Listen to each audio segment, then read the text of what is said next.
तुलसी को जल देने के क्या फायदे होते हैं दोस्तों? एक बार की बात है, देवर्षि नारद भगवान श्री कृष्ण से मिलने के लिए द्वारिका नगरी में पधार हैं। नारद जी को देखकर भगवान श्री कृष्ण प्रसन्न होकर उनका स्वागत करते हुए कहते हैं, आइए देवर्षि, द्वारिका में आपका स्वागत है। आज किस प्रयोजन से द्वारिका में आपका आगमन हुआ है? नारद जी कहते हैं, हे प्रभु, आप सब कुछ जानते हुए भी पूछ रहे हैं। हे भक्त वत्सल, अगर दास को आज्ञा दे तो आपसे मैं कुछ पूछने की चेष्टा करता हूं। बड़े दिनों से मेरे मन में यह शंका निर्माण हो रही है, सोचा आज आपसे पूछ ही लूं। श्री कृष्ण कहते हैं, हे देवर्षि, अवश्य पूछिए, आपकी हर शंका का समाधान करना मेरा कर्तव्य है। मैं जानता हूं कि आप अवश्य ही समस्त मनुष्यों के हित की बात ही पूछेंगे, इसीलिए आप निसंकोच होकर पूछिए। आपके मन में जो भी शंका हो उसका निवारण मैं अवश्य करूंगा। देवर्षि कहते हैं, हे प्रभु देवी, तुलसी का महात्म्य तो मैं जानता हूं और यह भी जानता हूं कि भगवान विष्णु को तुलसी का पौधा अत्यंत प्रिय है। किंतु हे प्रभु, तुलसी को जल देने से मनुष्य को कौन सा फल मिलता है? मैंने देखा है कि अनेक आर्षि मुनि तथा पृथ्वी लोक के निवासी तुलसी को जल अर्पण करते हैं। इसीलिए मैं आपके पास तुलसी को जल देने का महात्मा जानने के लिए ही आया हूं। तुलसी को जल क्यों देना चाहिए और तुलसी को जल देने के क्या फायदे हैं? कृपया आप मुझे विस्तार से बताने की कृपा करें। भगवान श्री कृष्ण कहते हैं, हे देवर्षि, आप सत्य कहते हैं। वनस्पतियों में मुझे तुलसी सबसे अधिक प्रिय है। तुलसी साक्षात लक्ष्मी का ही रूप है। तुलसी पत्र के बिना भगवान विष्णु किसी भी प्रकार का भोग भी स्वीकार नहीं करते।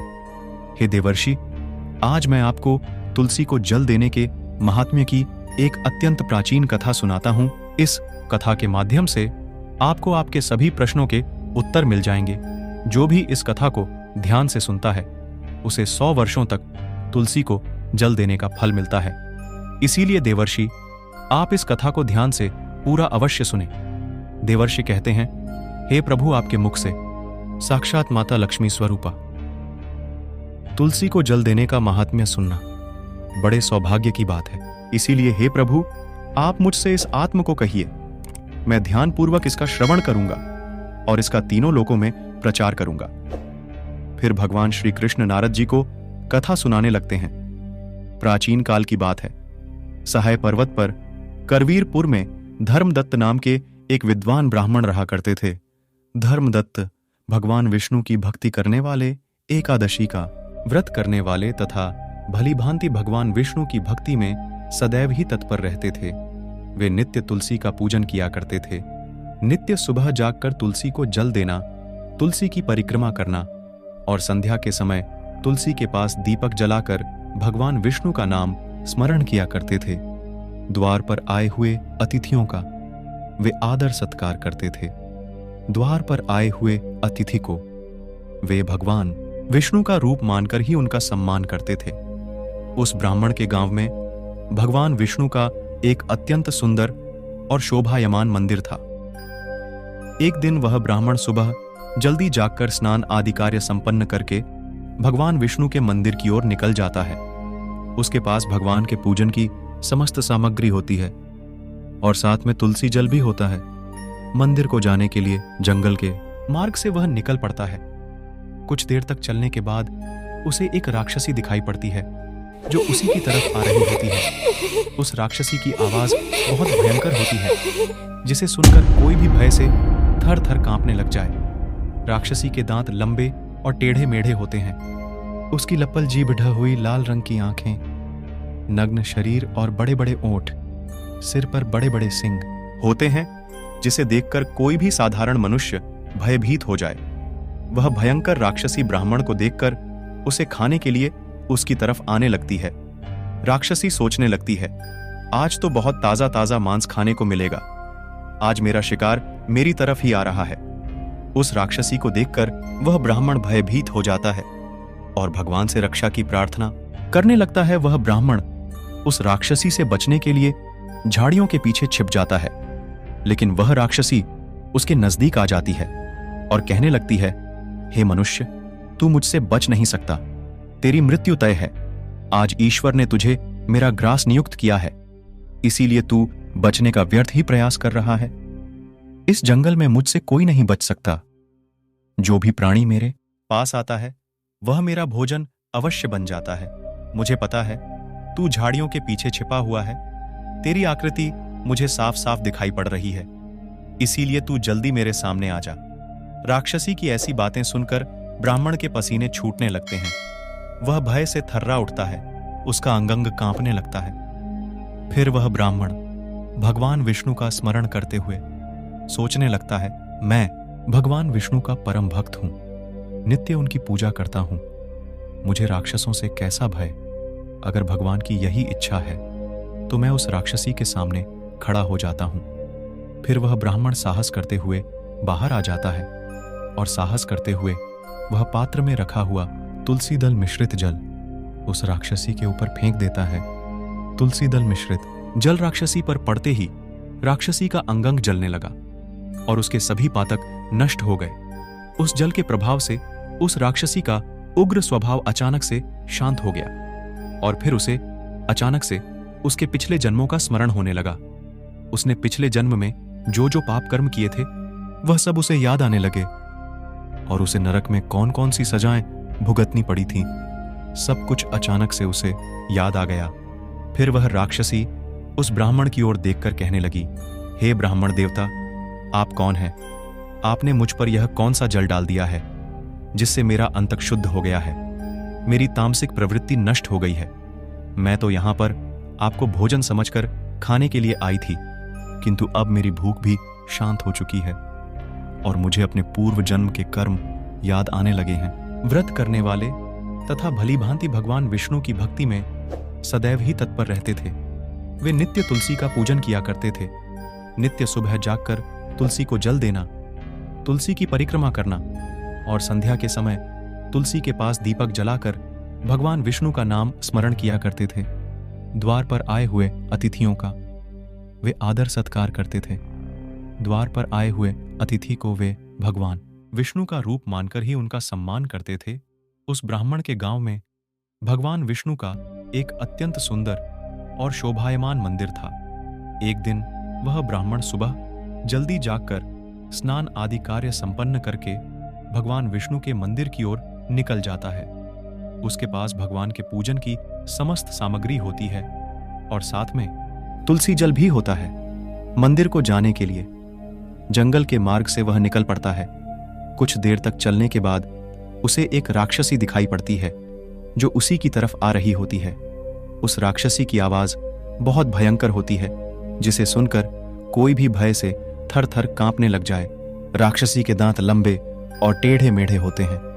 उसकी लपल जीभ ढुई लाल रंग की, आंखें, नग्न शरीर और बड़े बड़े ओंठ, सिर पर बड़े बड़े सिंग होते हैं, जिसे देखकर कोई भी साधारण मनुष्य भयभीत हो जाए। वह भयंकर राक्षसी ब्राह्मण को देखकर उसे खाने के लिए उसकी तरफ आने लगती है। राक्षसी सोचने लगती है, आज तो बहुत ताजा ताजा मांस खाने को मिलेगा। आज मेरा शिकार मेरी तरफ ही आ रहा है। उस राक्षसी को देखकर वह ब्राह्मण भयभीत हो जाता है और भगवान से रक्षा की प्रार्थना करने लगता है। वह ब्राह्मण उस राक्षसी से बचने के लिए झाड़ियों के पीछे छिप जाता है, लेकिन वह राक्षसी उसके नजदीक आ जाती है और कहने लगती है, हे मनुष्य, तू मुझसे बच नहीं सकता। तेरी मृत्यु तय है। आज ईश्वर ने तुझे मेरा ग्रास नियुक्त किया है, इसीलिए तू बचने का व्यर्थ ही प्रयास कर रहा है। इस जंगल में मुझसे कोई नहीं बच सकता। जो भी प्राणी मेरे पास आता है वह मेरा भोजन अवश्य बन जाता है। मुझे पता है तू झाड़ियों के पीछे छिपा हुआ है। तेरी आकृति मुझे साफ साफ दिखाई पड़ रही है, इसीलिए तू जल्दी मेरे सामने आ जा। राक्षसी की ऐसी बातें सुनकर ब्राह्मण के पसीने छूटने लगते हैं। वह भय से थर्रा उठता है, उसका अंग अंग कांपने लगता है। फिर वह ब्राह्मण भगवान विष्णु का स्मरण करते हुए सोचने लगता है, मैं भगवान विष्णु का परम भक्त हूं, नित्य उनकी पूजा करता हूं। मुझे राक्षसों से कैसा भय? अगर भगवान की यही इच्छा है तो मैं उस राक्षसी के सामने खड़ा हो जाता हूं।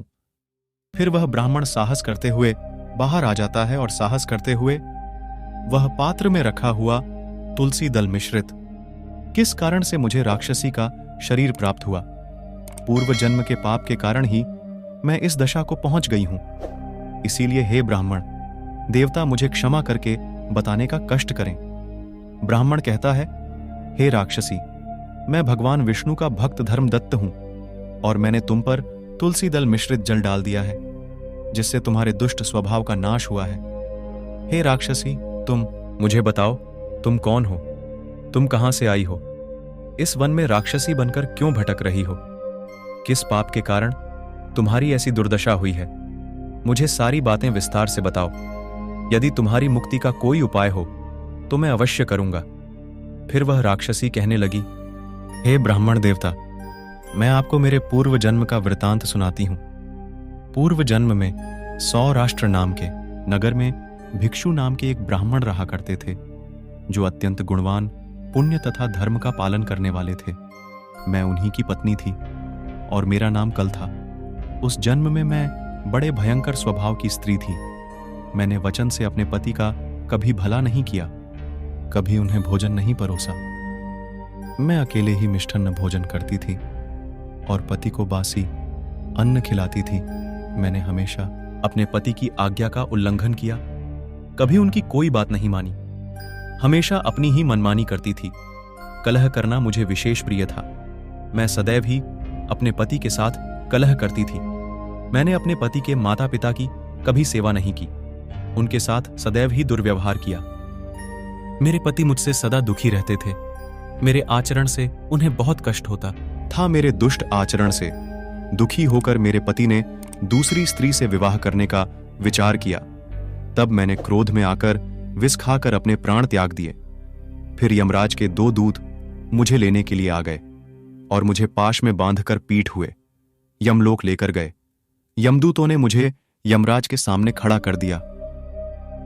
यमराज का विकराल रूप देखकर मुझे बड़ा भय लगने लगा। मुझे देखकर यमराज ने चित्रगुप्त से कहा, हे चित्रगुप्त, देखो तो सही, इस स्त्री ने अपने जीवन में कौन से कर्म किए हैं? इसने कोई शुभ कर्म किए हैं या नहीं? इसके पाप अधिक हैं या पुण्य? तब चित्रगुप्त ने मेरे कर्मों का लेखा जोखा देखते हुए कहा, हे धर्मराज, इसने तो अपने जीवन में कोई भी पुण्य का काम नहीं किया है। यह स्वयं मिष्टान्न भोजन करती थी और पति को बासी भोजन खिलाती थी। इसीलिए इसे चमगादड़ के जन्म में डाल देना उचित होगा, जहां पर यह विष्ठा खाती हुई जीवन व्यतीत करे। इसने सदैव ही अपने पति से द्वेष किया है तथा इसकी प्रवृत्ति सदा ही कलह करने वाली थी। इसीलिए इसे सुवर्ण के जन्म में डाल दिया जाए, जहां पर यह विष्ठा का भोजन करती हुई समय व्यतीत करें। हे धर्मराज, इस पापी स्त्री ने जिस बर्तन में भोजन बनाया, उसी बर्तन में हमेशा भोजन किया है। इसी दोष के कारण इसे बिल्ली के जन्म में डाल दिया जाए, जिससे यह अपने ही संतान का भक्षण करने लगेगी। इस स्त्री ने अपने पति को निमित्त बनाकर विषप्राश करके आत्मघात किया है। इस अत्यंत निंदनीय कार्य के लिए यह कुछ काल के लिए प्रेत बनकर पृथ्वी पर निवास करेगी। इसे दूतों के साथ मरु प्रदेश में भेज देना चाहिए। वहां पर यह अनेक वर्षों तक प्रेत का शरीर धारण करके रहेगी। चित्रगुप्त के द्वारा इस प्रकार से मेरे कर्मों का लेखा जोखा बताने के बाद धर्मराज ने अपने दूतों को आज्ञा देकर मुझे नरक में डाल दिया। नरक में अनेक वर्षों तक सजा भोगने के बाद मुझे अलग अलग प्राणियों के जन्म में डाल दिया गया। इस प्रकार से अनेक पशुओं के जन्म प्राप्त करके अब मैं इस जन्म में प्रेत बनकर घूम रही हूं। प्रेत के शरीर में आकर मुझे 500 वर्ष बीत चुके हैं। इस प्रेत के शरीर में मैंने अनेक निष्पाप मनुष्यों को खाया है और अनेक प्राणियों का भक्षण किया है। फिर एक दिन मैंने भूख प्यास से पीड़ित होकर एक पुरुष के शरीर में प्रवेश किया। उस पुरुष के साथ मैं कृष्णा नदी के तट पर आ गई। वहां पर भगवान विष्णु के पार्षदों ने मुझे उस पुरुष के शरीर से निकालकर बलपूर्वक वहां से भगा दिया। हे ब्राह्मण देवता, तभी से मैं भूख प्यास से व्याकुल होकर प्रेत बनकर इधर उधर भटक रही हूं। आज मैं इस जंगल में अपनी भूख मिटाने के लिए ही आई थी। तब मेरी नजर आप पर पड़ी, किंतु आपके हाथ से मेरे ऊपर तुलसी दल मिश्रित जल पड़ने से मेरे पाप नष्ट हो गए और मुझे मेरे पूर्व जन्म का स्मरण हुआ, जो मैंने आपको सारा सारा बता दिया है।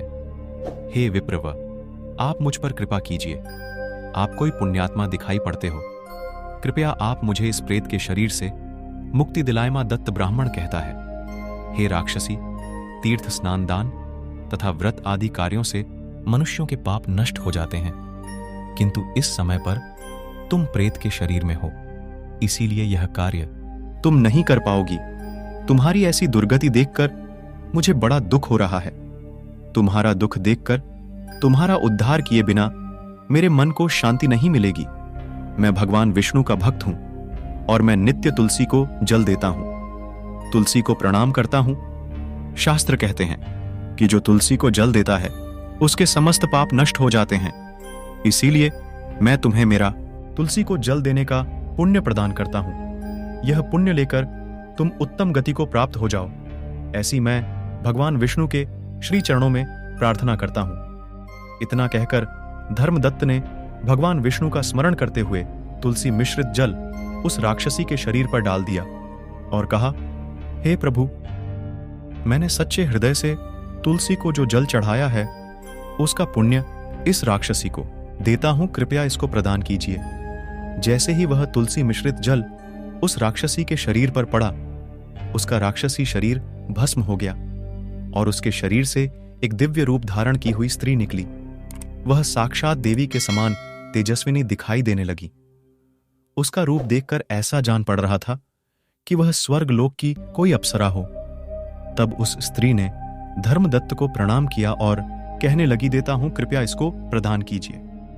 जैसे ही वह तुलसी मिश्रित जल उस राक्षसी के शरीर पर पड़ा, उसका राक्षसी शरीर भस्म हो गया और उसके शरीर से एक दिव्य रूप धारण की हुई स्त्री निकली। वह साक्षात देवी के समान तेजस्विनी दिखाई देने लगी। उसका रूप देखकर ऐसा जान पड़ रहा था कि वह स्वर्ग लोक की कोई अप्सरा हो। तब उस स्त्री ने धर्मदत्त को प्रणाम किया और कहने लगी, हे द्विज श्रेष्ठ, आपकी कृपा से मुझे इस पापी शरीर से मुक्ति मिली है। मैं पाप के समुद्र में डूब रही थी। आप मेरे लिए नौका बनकर आए हैं। फिर आकाश से एक दिव्य विमान जमीन पर उतर आया। उस विमान में भगवान विष्णु के 2 पार्षद बैठे हुए थे। उस दिव्य विमान और उसमें बैठे हुए पार्षदों को देखकर धर्मदत्त को बड़ा विस्मय हुआ। उसने उन पार्षदों को प्रणाम किया। ब्राह्मण को प्रणाम करते हुए देखकर वे पार्षद कहने लगे, हे ब्राह्मण, तुम्हें धन्यवाद है, क्योंकि तुम सदा ही भगवान विष्णु की आराधना में संलग्न रहते हो, अतिथियों का सत्कार करते हो। तुम धर्मात्मा हो और एकादशी के व्रत का अनुष्ठान करते हो। तुमने बचपन से लेकर आज तक तुलसी को जल दिया और उसकी सेवा की है।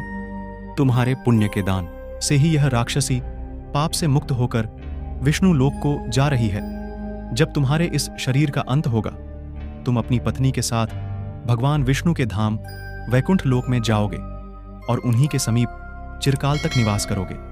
श्री कृष्ण कहते हैं, हे देवर्षि, इस प्रकार से तुलसी को जल देने का पुण्य प्रदान करके धर्मदत्त ब्राह्मण ने उस राक्षसी को मुक्ति दिलाई है। भगवान श्री कृष्ण कहते हैं, हे देवर्षि, वनस्पति नाम तुलसी मासा नाम, कार्तिक प्रिय एकादशी तिथि नाम, चक्र नाम, द्वारका मम वनस्पतियों में मुझे तुलसी प्रिय है। मास में कार्तिक मास, तिथि में एकादशी और क्षेत्र में मुझे द्वारका प्रिय है। इसीलिए जो मनुष्य नित्य तुलसी की पूजा करता है, तुलसी को जल देता है, वह मुझे सबसे अधिक प्रिय है। उस मनुष्य की कभी नरक में नहीं गिरता है जिन घरों में तुलसी का पौधा सदैव ही हरा भरा रहता है। उस घर में सुख शांति और समृद्धि बनी रहती है। भगवान विष्णु की पूजा में और उन्हें चढ़ाए जाने वाले भोग में तुलसी के पत्र अवश्य होने चाहिए, क्योंकि तुलसी पत्र के बिना भगवान विष्णु किसी भी प्रकार का भोग स्वीकार नहीं करते हैं। इसीलिए प्रत्येक घर में तुल का पौ अवश्य होना चाहिए। जहां पर तुल का पौ हो, उस स्थान के आसपास थूकने से घोर अनर्थ हो। है तुलसी के पास जल से भरा हुआ पात्र भी नहीं रखना चाहिए। तुलसी के पौधे के पास दीपक जलाने के बाद दीपक को वहां से हटा देना चाहिए, क्योंकि तुलसी के नीचे बुझा हुआ दीपक रखना अशुभ माना जाता है। जिस स्थान पर भी तुल का पौधा होता है, उस स्थान को हमेशा ही स्वच्छ रखना चाहिए। इसीलिए नियमित रूप से तुलसी के पौधे का पास साफ सफाई का ध्यान रखें। शास्त्रों के अनुसार मासिक धर्म के दौरान महिलाओं को तुलसी के पौधे में पानी नहीं डालना चाहिए और तुलसी को स्पर्श करना भी वर्जित है। तुलसी को बिना स्नान किए जल नहीं देना चाहिए और पैरों में चप्पल आदि पहनकर भी तुलसी को जल ना दें। तुलसी को जल देते समय ध्यान रहे कि वह जल आपके पैरों पर ना पड़े, इससे तुलसी का अपमान होता है। श्री कृष्ण कहते हैं, तुलसी के दर्शन से मनुष्य को स्वर्ग की प्राप्ति होती है और तुलसी पत्र के सेवन से उसके सभी पाप नष्ट हो जाते हैं।